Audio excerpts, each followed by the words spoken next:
Nous ne parlons forcément pas de la même Europe. Nous pensons d'abord à la France. Tout le monde parle de l'Europe. Mais c'est sur la manière de faire cette Europe que l'on ne s'entend plus. Bonjour, bienvenue à Bruxelles pour ce nouveau numéro de La Faute à l'Europe. Notre invité, Emmanuel Morel, eurodéputé gauche républicaine apparenté à la France insoumise. Bonjour. Alors, bonjour. Vous n'êtes pas nouveau sur ce plateau, merci de revenir aujourd'hui. C'est un plaisir. Plaisir partagé. À vos côtés, le plus insoumis des journalistes européens. Je ne sais pas si ça va lui faire plaisir. C'est pas le but. Demandez le programme de La Faute à l'Europe. Reconnaissons-le, malgré ses effets dévastateurs, cette crise sanitaire a eu tout de même quelques vertus. En moins de 90 jours, elle a mis à bas plusieurs tabous que vous, Emmanuel Morel, et vous n'êtes pas le seul, dénoncez depuis plusieurs années. La politique industrielle, le pacte de stabilité et quelques autres dogmes. Un flingage en beauté dont va se réjouir Jean Quatremer dans son édito.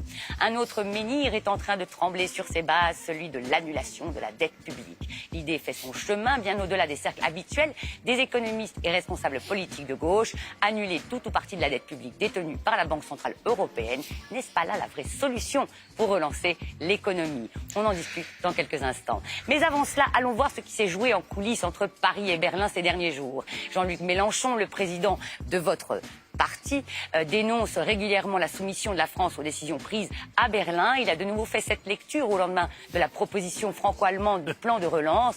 Mais est-ce vraiment encore le cas? Ce plan n'est-il pas la démonstration qu'un nouvel équilibre entre la France et l'Allemagne est à l'œuvre? Alors, je reprends le tweet de Jean-Luc Mélenchon, celui qu'il a posté le 18 mai. Humiliante séance Macron-Merkel où la France fait le porte-serviette du gouvernement de coalition en Allemagne. Est-ce que vous êtes d'accord avec cette analyse ou est-ce qu'une fausse victoire française? Une vraie victoire allemande? C'est pas forcément une fausse victoire française, mais surtout, la réalité, c'est que c'est le choc du réel. Parce qu'on glose sur l'Allemagne et son changement de politique. Mais Madame Merkel, elle a bien compris que si on continuait comme d'habitude en Europe, business as usual, le risque, c'était l'explosion de la zone euro et l'explosion de l'Europe. Et les Allemands, contrairement à ce qu'on croit, la force de l'Allemagne, parce que l'hégémonie allemande, elle n'a pas disparu avec cette crise, mais la force de l'Allemagne, elle est arrimée à un euro, qui est une monnaie forte, une monnaie de référence, à un marché unique dont elle bénéficie beaucoup. Pourquoi? Parce qu'elle a un formidable hinterland à l'Est, tous les pays de l'Est, qui conforte son industrie et ses entreprises. Donc elle, de toute façon, elle n'avait qu'un seul objectif, c'était empêcher l'explosion de la zone euro. Parce que l'Italie, parce que l'Espagne sont pris à la gorge consécutivement à cette crise. La France a fait un choix, celle de faire revivre une fois de plus le couple franco-allemand et de faire une annonce, c'était il y a quelques jours, demandant un plan de relance. Elle aurait pu procéder différemment. Peut-être qu'elle aurait pu prendre langue avec l'Italie et l'Espagne avant pour montrer qu'il y avait un front plus large qui souhaitait une inflexion de la politique européenne. Enfin, le résultat quand même, c'est qu'il y a un petit bouger proposé à la fois par le chef de l'État français et Madame Merkel, mais surtout par Madame von der Leyen il y a quelques jours au Parlement européen. Le problème, c'est quoi? Le problème, c'est qu'on est encore loin du compte. Pourquoi? Parce qu'il va falloir passer l'épreuve du Conseil, c'est-à-dire la réunion des chefs d'État et de gouvernement. Et comme vous le savez, sur les 27 pays, ils ne sont pas tous convaincus qu'il faille mutualiser une partie des dettes. Ils ne sont pas tous convaincus même des vertus de la relance budgétaire, en tout cas d'une certaine ampleur. Et donc le vrai débat, maintenant, il est là. Après, il y a aussi un certain nombre d'incertitudes et d'inquiétudes par rapport au plan. Parce que moi, j'ai relu le plan, la première proposition de la Commission. Il y a des blancs, il y a des incertitudes, il y a une question très simple. Madame von der Leyen dit « ça doit se faire dans le respect du cadre budgétaire et adossé au semestre européen. Vous savez, le semestre européen, c'est ces recommandations de la Commission qui, année après année, expliquaient aux États qu'il fallait réduire les dépenses publiques, couper dans les dépenses de santé, etc. etc. Bon, si c'est ça, évidemment, ça ne marchera pas. Donc, est-ce qu'on va aller au bout de cette logique? J'en suis pas sûr. Jean, je vous vois frissonner sur votre fauteuil. Non, mais parce que je voudrais revenir justement au tweet de Jean-Luc Mélenchon. C'est normal, c'est son parti, donc il ne va pas taper sur son président, même s'il le fait subtilement. C'est pas le président. Le président, c'est quoi? C'est un secrétaire général? Pas plus, non, c'est un porte-parole parmi d'autres de la France Insoumise. Parce qu'en gros, ce tweet, il faut le dire clairement, c'est n'importe quoi. À mon avis, il a dû boire un coup avant parce qu'il n'a pas compris ce qui s'est passé. Ah non, il boit très peu. Je plaisante, mais vous voyez ce que je veux dire. C'est un truc, c'est inexcusable. Parce que depuis 3 ans, Emmanuel Macron demande exactement ce qui est en train de se passer.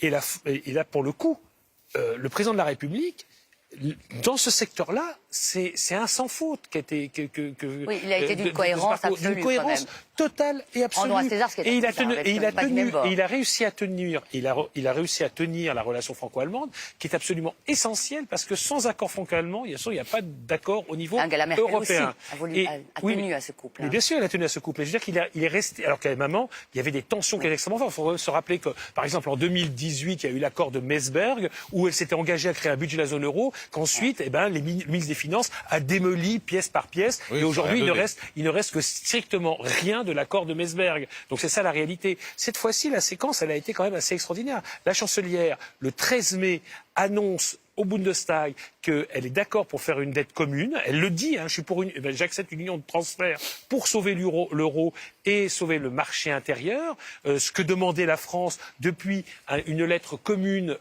qui a été signée par 10 pays le 26 mars, si mes souvenirs sont bons, le 26 mars exactement. Et donc elle se rallie à cette lettre qu'elle avait refusé de signer le 26 mars parce qu'entre-temps, vous avez eu un arrêt du Conseil de la Cour constitutionnelle allemande qui a tapé, qui a forcé en fait à faire ce choix. Qui l'a forcé à faire ce choix parce que c'est un arrêt souverainiste qui menaçait d'interdire à la Banque centrale européenne d'intervenir sur les marchés et donc de soutenir la croissance des États de la zone euro. Donc, et après il y a la proposition franco-allemande le 18 mai et tout de suite après c'est embrayé avec la Commission européenne. Donc là la séquence est absolument parfaite parce que Ursula von der Leyen reprend au bon la proposition franco-allemande et on rajoute, parce que la proposition franco-allemande, c'est 500 milliards d'euros, et elle met 750 milliards d'euros sur la table. Donc je dis, bravo, personne ne s'est, personne ne s'est couché, et en tous les cas, dire que c'est l'Allemagne qui impose son calendrier, mais nom de Dieu, Jean-Luc Mélenchon, depuis, ça fait 70 ans que l'Allemagne refuse l'endettement commun. C'est ça la réalité. Jean Quatremer, là, je vous pose la question à tous les deux, parce qu'on voit un peu Angela Merkel qui joue les chevaliers blancs, pour redorer son blason, le blason de l'Allemagne. On présente sa concession comme majeure. On avait à l'époque, en 1990, présenté la concession d'Helmut Kohl pour l'euro contre la réunification. On l'avait présenté comme majeure. Ça, mais après, on a quand même eu un euro à l'image du Deutsche Mark, une banque centrale européenne à l'image de la Bundesbank. Est-ce qu'on va pas payer Est-ce qu'on va pas payer Quoi, la BCE, c'est la Bundesbank. Mais à l'image de la Bundesbank. Mais ça a été créé la Banque centrale européenne. Je suis désolé, elle a balancé par-dessus bord l'héritage de la Bundesbank. Donc est-ce qu'il ne faut pas nous faire payer cette concession majeure un jour ou l'autre? C'est ça la question que je me pose. Mais il y a toujours la tentation, chez un pays hégémonique comme l'Allemagne, parce qu'il y a une hégémonie allemande en Europe, on peut le regretter, mais c'est la vérité. Il y a toujours une tentation. Elle n'est pas forcément mauvaise, cette hégémonie. Oui, c'est des faits. Oui, c'est le fait. Mais c'est aussi lié à la volonté politique de l'Allemagne, qui est très organisée, contrairement à la France. Et moi, je ne partage pas du tout votre appréciation sur Macron, et d'ailleurs sur les présidents qui l'ont précédé. La réalité, c'est que il y a eu beaucoup de promesses, de paroles, mais pas beaucoup d'actes. Donc je pense qu'il faut quand même faut se garder de tout enthousiasme échevelé. Ce qui est vrai, en revanche, et là, c'est le point que j'accorde à M. Quatremer, c'est qu'il y a un bouger dans la position allemande. Enfin, dans la position de certains dirigeants allemands. En l'occurrence, Mme Merkel. Puisque jusqu'à maintenant, l'idée même d'une mutualisation des dettes, quelle qu'elle soit, c'était impossible. On voit que ce plan de relance européen a fait voler en éclats certains tabous, de nombreux tabous. Même, je dirais, peut-on aller plus loin encore? Et pourquoi pas une annulation pure et simple de la dette publique des États? Nous allons en parler maintenant. Alors, quand Jean-Luc Mélenchon et le très libéral Alain Minc sont d'accord sur quelque chose, ça mérite quand même qu'on s'y attarde un instant. Les deux sont en effet favorables à l'annulation de la dette publique des États détenue par la Banque centrale européenne. On parle tout de même de plus de 2 000 milliards d'euros. Une idée qui est néanmoins très loin de faire l'unanimité. On écoute l'eurodéputé Les Républicains, François-Xavier Bellamy. Annuler la dette aura toujours un coût. Et ce coût se paye forcément, d'une manière ou d'une autre. Alors, soit si vous faites de la dette et que vous devez la rembourser, cette dette sera un coût pour les générations qui en assumeront la charge. Si vous l'annulez, eh bien, ça va nécessairement détruire de la valeur dans l'économie réelle. Et je crois qu'on n'a pas le droit de jouer avec le feu sur des questions comme celle-là. Alors Emmanuel Morel, moi l'autre jour, je regardais une série de fantastiques avec mes filles et ils expliquaient... Est-ce qu'elle était bien au moins? Pas mal, je veux dire, je me suis assez divertie. Et il y avait une phrase qui revenait toujours, quand on utilise la magie, il y a toujours un prix à payer. Est-ce que si on annule la dette, il n'y a pas un prix à payer, un déplacement du fardeau? On nous dit que non, mais ça n'a rien à voir avec la magie. D'abord, première chose, il faut avoir un rapport laïque et pragmatique à la dette. Hein, donc pas du tout magique. Merci de nous ramener comme ça brutalement. Et pas religieux. Comme les Allemands. Je dis, Les Allemands, c'est religieux. D'abord, toute l'histoire économique est faite d'annulation de dette. Hein, déjà. La D'ailleurs, dette de même l'Allemagne, par exemple. l'Allemagne à 2 reprises. Hein, quand même, après les guerres, et puis c'était des sacrées dettes. Hein. Ouais. Les Pays-Bas aussi, dans les années 50. Donc, mais on pourrait remonter plus loin. Toute l'histoire économique est faite d'annulation de dette. Ça, c'est la première chose. La deuxième chose, c'est qu'en fait, c'est peut-être un scoop, mais l'annulation de dette, on en fait déjà. On en fait déjà, parce que depuis la crise de 2008... On la repousse, on la fait rouler, c'est non, ça, pas non du tout. Depuis en fait, la fin du mandat de M. Draghi à la tête de la Banque Centrale Européenne et l'arrivée de Mme Lagarde, on en fait déjà. C'est-à-dire qu'en fait, il y a de la création monétaire et du rachat massif de dettes souveraines. C'est une forme d'annulation. Donc on en fait déjà. Ça, Pourquoi c'est c'est deuxième l'annulation, chose. ça Troisième chose, Expliquez. Pourquoi à partir du moment où vous rachetez de la dette souveraine, en gros, j'essaie d'expliquer très simplement. Oui, parce que les États émettent des obligations, des titres de dette. Une institution, puisque les traités interdisent à la Banque centrale de racheter directement. Donc une institution, une banque par exemple, achète ces titres de dette. 2 semaines après, elle les revend à la BCE, avec un petit intérêt au passage. La BCE, elle les met dans ses actifs, et puis elle crée de la monnaie pour compenser ça. Donc c'est une forme d'annulation. Troisième chose quand même, c'est une forme d'annulation. Troisième chose très importante, et c'est d'ailleurs pour ça que Minc, Draghi, Mélenchon sont d'accord, c'est parce qu'ils savent d'abord que ça se fait déjà, que ça s'est beaucoup fait, que ça doit se faire davantage. Mais la troisième chose, c'est qu'il faut qu'on parle sérieusement de la dette publique. Un pays comme l'Italie, par exemple, qui a pourtant mis en place des plans d'austérité très durs dans les dernières années. Contrairement à ce qu'on croit. Son niveau de dette publique, il n'a pas bougé. Parce que comme ils étaient en récession, qu'il y avait une faible activité économique, ils n'arrivaient pas à relancer la machine. Je vous parle même pas de la Grèce, 175%. Je peux vous dire, ils ont été saignés. Ils ont été saignés. Mais non, mais surtout, ce que je veux dire, c'est qu'à des tels niveaux de dette, la relance de l'activité devient très dure parce qu'il plombe complètement le budget de l'État, même quand le budget hors service de la dette est en excédent. Parce que c'est ce qui se passe et pour l'Italie et pour la Grèce. Donc là aussi, il faut avoir un point de vue pragmatique. On est dans une situation de récession hallucinante. On n'a jamais vécu ça dans l'histoire de l'Union européenne. Il faut un plan de relance. Et le plan de relance, ça passe aussi par une politique monétaire qui soit expansive. Mais ça, c'est pas grave. Et je pense que là, pour le coup, sur l'Allemagne, il y a un rapport qui est religieux à la dette pour des raisons historiques. Il va falloir laïciser ce rapport. Et puis la crainte de l'inflation. Dernier point qui me paraît très important, on n'en parle jamais. Mais la dette publique, c'est important.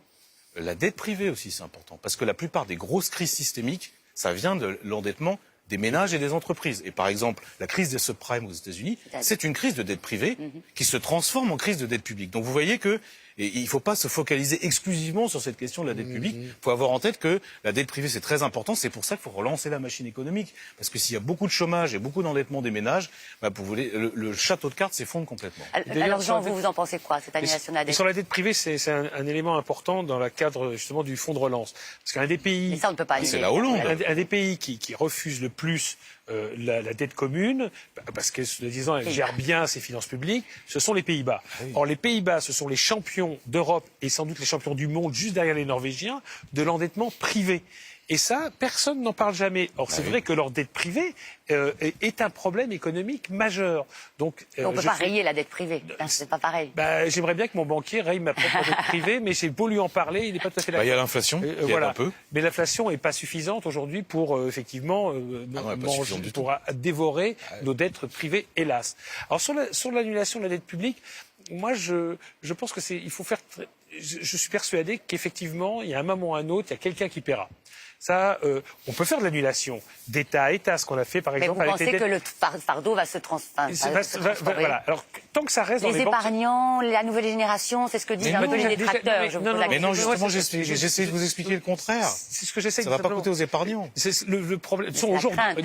Aujourd'hui, ce qu'il faut comprendre, c'est que la politique qui est menée, elle n'est pas pour les épargnants. Ça, de toute façon, on s'en fout. On est en train d'euthanasier les épargnants. C'est ça la réalité de la politique. La Banque centrale européenne mène une politique de gauche, c'est-à-dire qu'elle favorise la croissance. Elle favorise l'emploi. Elle favorise l'emploi. Et que l'Allemagne voudrait une politique, justement, qui favorise l'épargne, qui favorise les actionnaires, c'est-à-dire avec des taux d'intérêt élevés. Nous, on a décidé de ne pas faire cette politique-là. Alors, est-ce que nous, les Européens, j'entends dire, nous, les Européens, on est tous les Européens. S'identifient quand même. Voilà. Non, mais c'est pas ça. C'est que nous, on ne sait pas trop qui c'est. Je dis nous, les Européens. La Banque centrale, l'Union européenne, les États. C'est vrai qu'il faut un peu préciser. Juste pour revenir sur cette question d'annulation de la dette.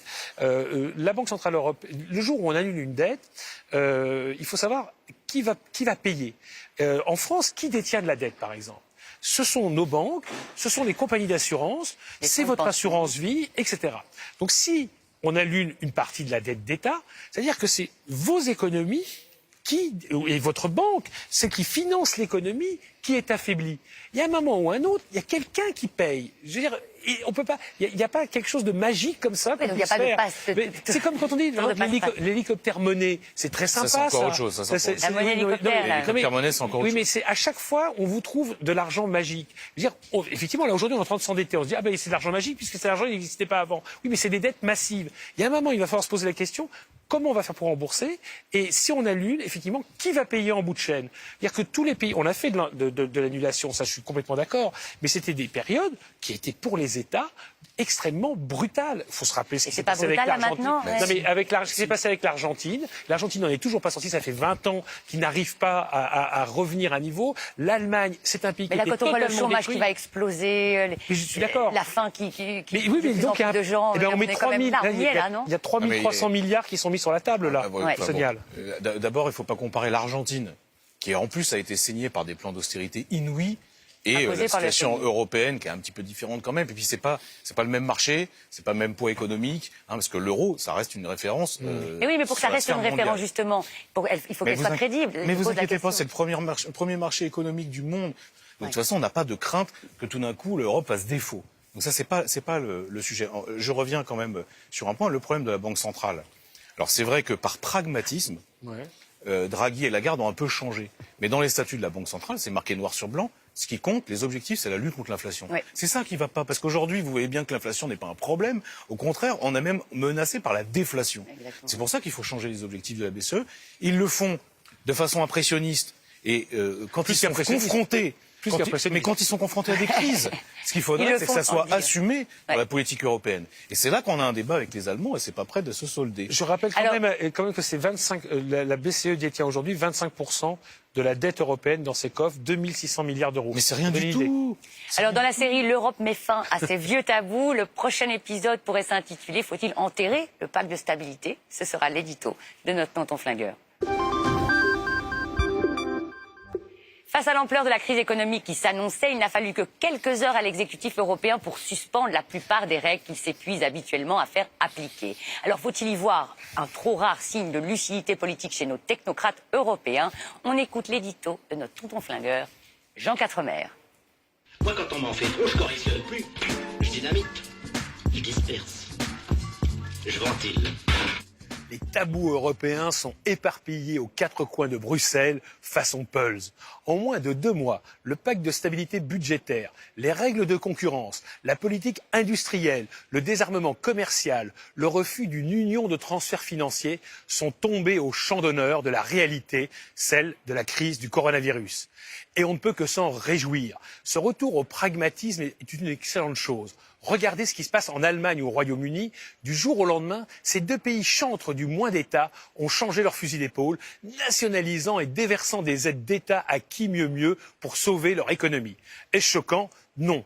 C'est ce qu'attendent les citoyens. Ils élisent des gouvernements qui doivent les protéger, pas des principes qui les envoient dans le mur.